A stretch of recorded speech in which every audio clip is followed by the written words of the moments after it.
The rich aroma of freshly brewed coffee wafts gently through the air, mingling with the rhythmic clicks of polished shoes on the gleaming marble floor. It's another busy morning at Langston von Myers, one of the most elite corporate consulting firms in Phoenix, Arizona. The atmosphere inside the glass-paneled office building crackles with energy, a landscape of tailored suits, power handshakes, and Rolex watches glinting under cold fluorescent lighting. Amidst the hustle, Clarissa Johnson, a middle-aged black woman with short-cropped hair flecked with gray, maneuvers her janitorial cart down the corridor. She wears her company-issued uniform, charcoal gray slacks, a pale blue polo with the logo of Johnson Facilities Services embroidered neatly above her heart. Her movements are deliberate, practiced, and quiet. She wipes down desks, collects trash, and polishes surfaces with the kind of precision that only comes from years of experience. Clarissa keeps her head down. She isn't expecting a greeting. She seldom gets one. Near the break room, a cluster of executives gather, laughing over their lattes. Derek Allen, a junior manager in his mid-30s with perfectly coiffed hair and a navy pinstripe suit, leans against the counter, smugness radiating from his every gesture. You ever notice how Clarissa's always here? Derek chuckles, raising his paper cup in mock salute. You'd think she owns the place. The others snicker. Mason Hunt, the director of client relations, shakes his head.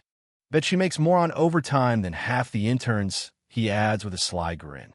One of the women, Samantha Cole, vice president of strategy, swirls her coffee thoughtfully and smirks. Imagine doing that job for 20 years. Couldn't be me. They don't bother lowering their voices. They don't think they need to. Clarissa, wiping down the counter just a few feet away, says nothing. She simply pauses for half a second, her eyes flickering with something unreadable, then resumes her task as though she hadn't heard a thing. She wheels her cart to the next office, methodical and silent. But someone does notice. Logan Price, a fresh-faced intern barely a month into his placement at Langston von Myers, lingers by the doorway with a cup of black coffee clutched in both hands. His knuckles whiten as he hears the laughter. He shifts uncomfortably but doesn't speak. Not yet. Not here. He's too new, too unsure of his place. As Clarissa's cart disappears around the corner, the executives move on, laughing and chatting about golf and quarterly profits, blissfully unaware that by this time tomorrow, everything will change. The morning settles into its familiar rhythm. The hum of conversation, the click-clack of keyboards, and the constant ring of phones create a symphony of corporate life. Clarissa continues her work on the 21st floor with quiet efficiency. She knows every inch of this building, every employee's habits. She knows who leaves half-finished energy drinks on their desks, who forgets to log out of their computers, and who whispers secrets near the coffee machine, thinking no one's listening. By 8:45 a.m. sharp, she reaches Conference Room C, the daily gathering place for the senior executives. The long glass table is smudged with fingerprints and dotted with coffee rings. Clarissa sprays disinfectant and begins wiping in slow, steady circles. Behind her, the door swings open. In walk Derek Allen, Mason Hunt, and Samantha Cole, all in their mid to late 40s, all dressed in designer suits. Derek glances at Clarissa, his expression unreadable for half a second before he turns to Mason with a smirk. Ever wonder what it's like to clean up after people for a living? Derek says, loud enough for her to hear. Mason chuckles. I'd last maybe an hour, he replies, adjusting his silver cufflinks. Samantha shakes her head, a faint, humorless laugh escaping her lips. You have to admit, it's kind of depressing. Clarissa doesn't react. Her hand moves in measured circles, wiping the glass with care. At a desk nearby, Logan watches the scene unfold through the conference room's glass wall. His jaw tightens as he hears the careless cruelty in their voices. Clarissa finishes her task and begins gathering her cleaning supplies. Derek snickers. Must be nice, he says. No deadlines, no stress. Just a mop and a paycheck. Samantha giggles under her breath. Mason smirks in agreement. Clarissa pauses for a fraction of a second, just long enough for Logan to notice. Then she wheels her cart through the door and down the hall without a word. By early evening, most of the staff has cleared out. The high-powered energy of the day gives way to the quiet hum of vacuum cleaners and the faint sounds of the night crew. Clarissa prefers this time. No one to remind her of where they think she belongs. At 7:30 p.m., she returns to Conference Room C. The glass table is once again a mess of crumbs and coffee stains. As she works, the door creaks open. Logan steps inside, slightly out of breath. "There you are," he says. "I left my laptop in here." He retrieves the device with an awkward laugh. "Thought I was going to lose my mind." Clarissa offers him a small, polite smile and resumes wiping the table. But before Logan can leave, voices echo from the hallway. Derek, Mason, and Samantha again. "She's still here." Derek sneers. "What does she do? Nap in a supply closet?" Mason snorts. "Probably dragging it out for those overtime hours." Samantha laughs softly. Imagine being excited about a paycheck that small. Logan freezes. His grip tightens on the laptop. He glances at Clarissa, who is still methodically cleaning the table. When their eyes meet, he expects anger or sadness. But all he sees is patience, an eerie, practiced patience, as if she's seen this all before. Without a word, Clarissa returns to her work. Logan stays frozen, realizing something he can't yet put into words. The next morning, Langston von Myers hums along, oblivious to what's coming. By 8:30 a.m., an urgent email hits every senior executive's inbox. Mandatory executive meeting, 9 a.m. Sharp, Conference Room A. The subject line alone sets the office abuzz. Meetings like this don't just pop up without warning.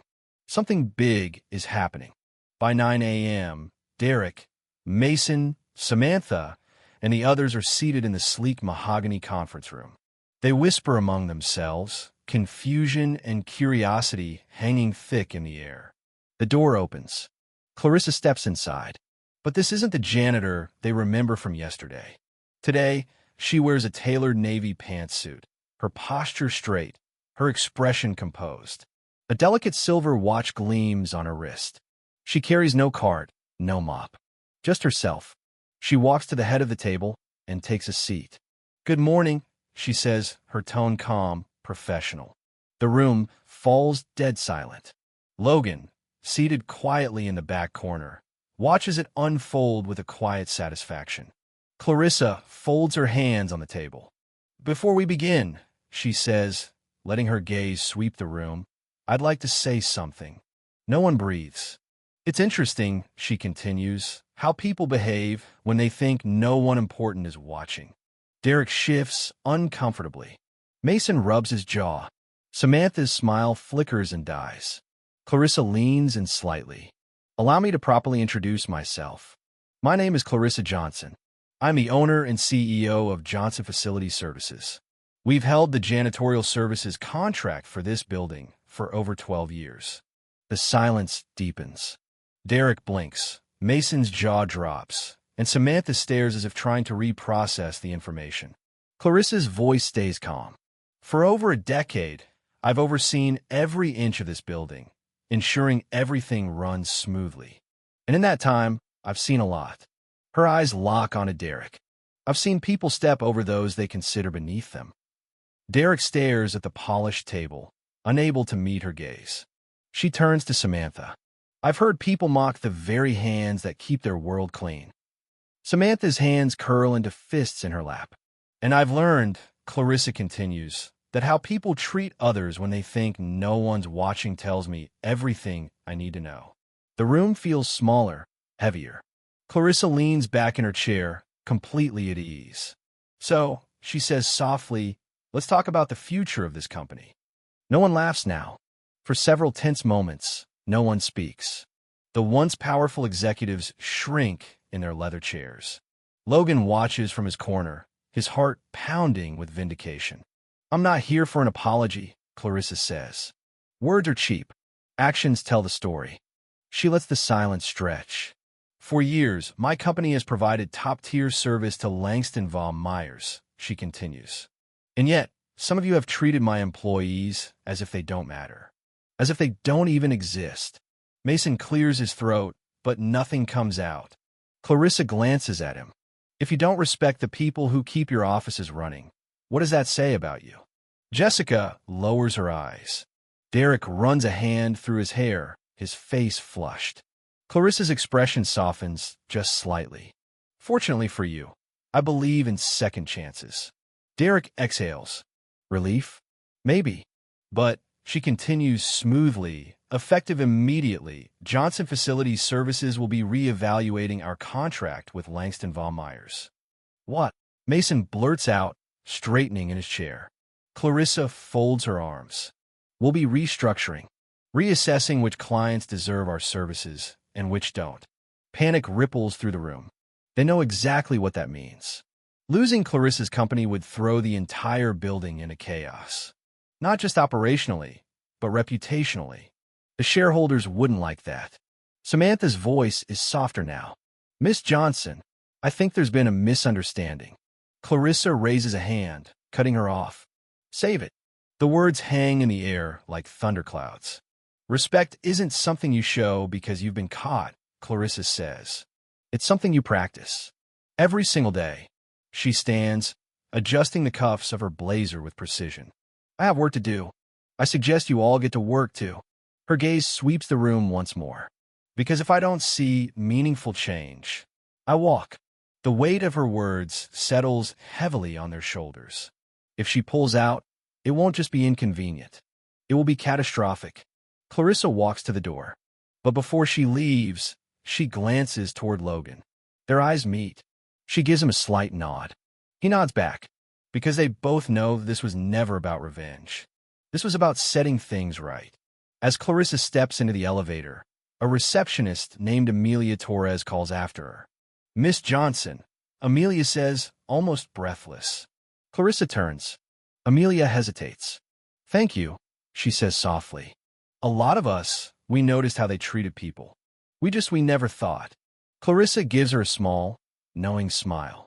The truth always comes out, she says. It just takes the right moment. The elevator doors close. Inside, Clarissa exhales slowly. She's seen arrogance before. She's seen entitlement and false superiority. But today was different. Because today, they learn a lesson no amount of money could buy. Respect isn't about titles or wealth. It's about character. And you never know who you're talking to. The person you mock, dismiss, or ignore. They might just be the ones signing your paycheck. But more importantly, this isn't about power. It's about decency. And how you treat people when you think no one's watching tells the world everything they need to know about you.